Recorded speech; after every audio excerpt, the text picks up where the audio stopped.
ለዚህም ነው ቁርአን በሱረቱል አለቅ ማዕራፍ 96 ቁጥር 2 ላይ خلقል ኢንሳነ ሚን አለቅ ሰውንም ከረጋ ደም በፈጠረው ጌታ ስም አንብብ ይላል ይህ ሁለተኛ ደረጃ ነው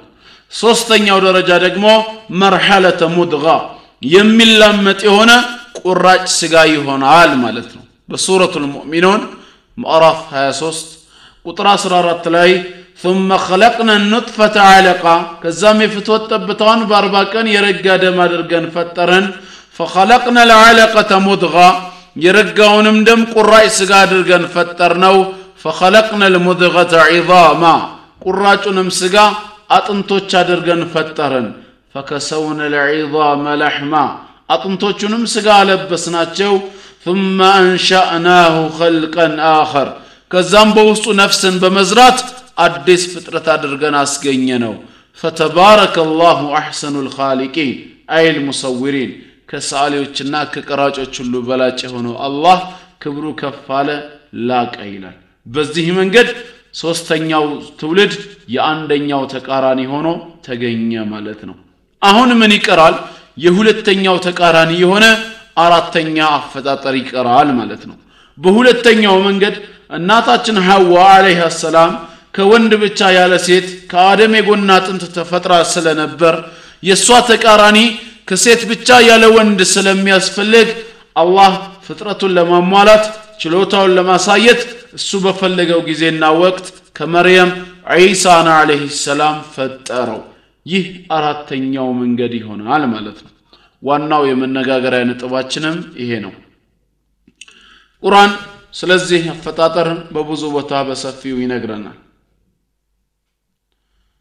بسورة آل عمران مقراف 3 قطر 45 ላይ ምን ይላል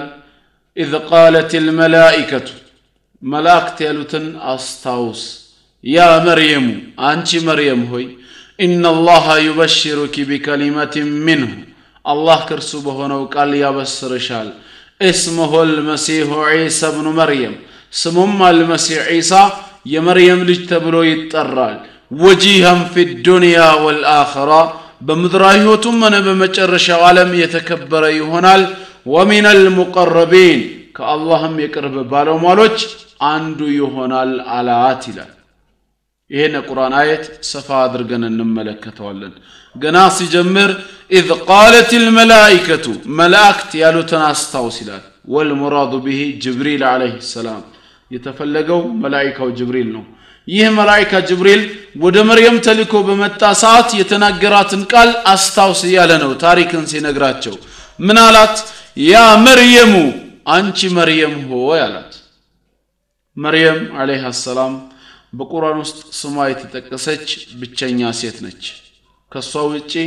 የሐዋ ስም እንኳን ቢሆን በቁርአን ውስጥ የማንንም አልተጠቀሰም ይህ ስሟ ደግሞ በቁርአን ውስጥ በተለያዩ ሱራዎች ውስጥ 34 ጊዜ ተደጋግሞ መጥቷል የቃሉም ትርጓሜ ምን ማለት ነው መርየም ማለት ኻዲመ ረብ የጌታ አገልጋይ ማለት ነው መርየም አለይሃ ሰላም የአላህ ሰላም በሷ ላይ ይሁን መላእክታው ጅብሪል መጣና ምን አላት ኢነ አላህ ይበሽሩኪ ቢከሊመት ሚንሁ አላህ ከርሱ በሆነው ቃል ያበስርሻል አለ ምን ማለት ነው ሁን በሚለው ቃል አማካኝነት አንድ ሰብአዊ ፍጡር ዒሳ ተብሎ የሚጠራ ሰው እንደምትወልጂ ይነግርሻል ያበስርሻል ማለት ነው እንጂ አንዳንዶች እንደተረዱት ይሄው ቃል ራሱ ባንቺ ማህፀን ገብቶ ደምና ስጋ ለብሶ ቃልም ስጋ ሆነ በሚለው አመለካከት ሰው ሆኖ ይመጣል ማለት አይደለም እኛ ሙስሊሞች የምንረዳው የአምላካችን የአላህ ቃል ድርጊትን ፈጻሚ ነው እንጂ ቃሉ ራሱ ተፈጻሚ ድርጊት አይደለም አላህ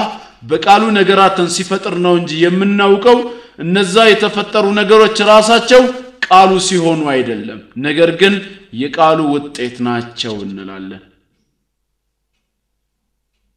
አሁን እዚህ ስፍራ ላይ እናንተ እየተመለከታችሁ ነው ብርሃን አለ በመሐከላችን ጨለማ ቢሰፍን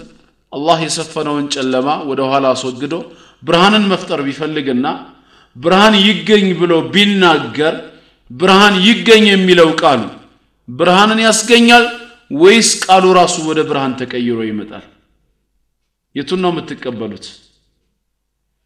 የመጀመሪያው ነው አይደል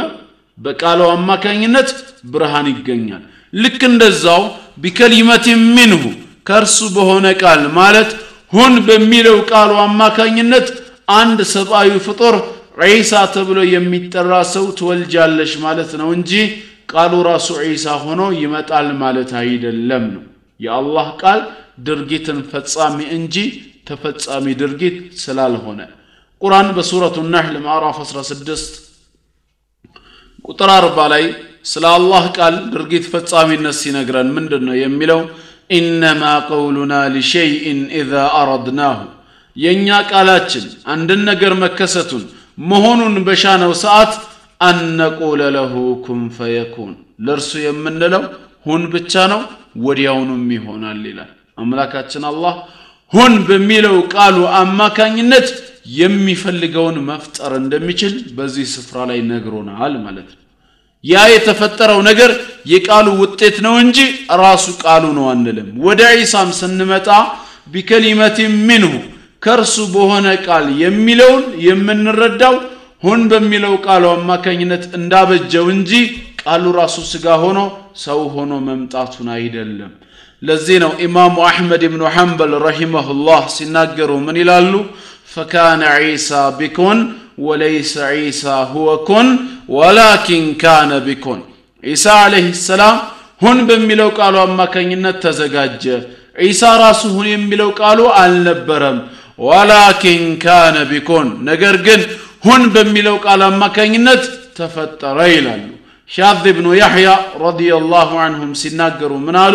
ليس الكلمة صارت عيسى قالوا راس عيسى ሆኖ አልመጣም ولكن بالكلمة صار عيسى በቃሉ አማካኝነት ግን ዒሳ ተዘጋጀ አሉ بكلمة منه ከርሱ በሆነ ቃል የሚለውን በዚህ መንገድ እንረዳዋለን መጽሐፍ ቅዱስ በኦሪት ዘፍጥረት ምዕራፍ 1 ቁጥር 3 ላይ ዘፍጥረት ምዕራፍ 1 ቁጥር 3 እግዚአብሔርም ብርሃን ይሁን አለ ብርሃንም ሆነ ይላል የኛ ጥያቄ ብርሃን የሆነው ብርሃን ይሁን አለ የሚለው ቃል ራሱ ነው ወይስ በቃሉ አማካኝነት ነው ብርሃን የተገኘው ማንኛውም ክርስቲያን የሚመልስላችሁ መልስ ብርሃን ይሁን በሚለው ቃሉ አማካኝነት ብርሃን መገኘቱን ነው ብርሃን ይሁን የሚለው ቃል ራሱ ቀጥታ ወደ ብርሃን ተቀየረ የሚላችሁ የለም ለዚህ ደጋፊ ማረጋገጫውም በትንቢተ ኢሳይያስ ምዕራፍ 55 ቁጥር 11 ላይ ምን ይላል ከአፌ የሚወጣ ቃሌ እንዲሁ ይሆናል የምሻውንም ያደርጋል የላኩትንም ይፈጽማል እንጂ በከንቱ ወደኔ አይመለስም ይላል ከአምላክ የሚወጣው ቃል ድርጊትን ፈጻሚ እንጂ ተፈጻሚ ድርጊት እንዳልሆነ እዚህ ስፍራ እየገለጸልን ነው ማለት ነው ከዚህ አንፃር እኛም የምናምነው ምንድነው ማለት ነው بكلمة منه ከርሱ በሆነ ቃል ማለት ሁን በሚለው ቃሉ አማካኝነት ዒሳ አለይሂ ሰላም መፈጠሩን ነው እንጂ ያ ቃል ራሱ ዒሳ ነበር ማለትን አይደለም ታዲያ መላእክቱ ጅብሪል ምን አላት በዚህ ቃሉ አማካኝነት አንድ ልጅ እንደምትወልጂ ያበስርሻል ይህ ልጅ ደግሞ اسمه المسيح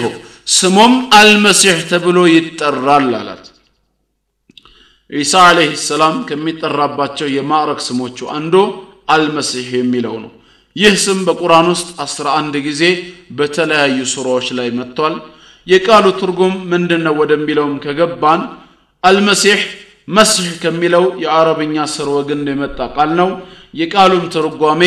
ማበስ ማሸት መቀባት የሚል ትርጉም አለው አምላካችን አላህ ስለ ውዱእ ስነ ስርዓት ሲያስተምረን ፊቶቻችንና እጆቻችንን መታጠብ እንዳለብን ከገለጸ በኋላ ወደ ራሶቻችን ሲመጣ በቁርአን ውስጥ ምንድነው ያለው ወምሰሑ ቢሩኡሲኩም ራሶቻችሁን አብሱ ይላል መስህ ማለት ማበስ ማሸት መቀባት ነው ታዲያ ዒሳ አልመሲህ ለምን ተባለ ቢባል لأنه إذا مسح أحدا من ذوي العاهات برئ بإذن الله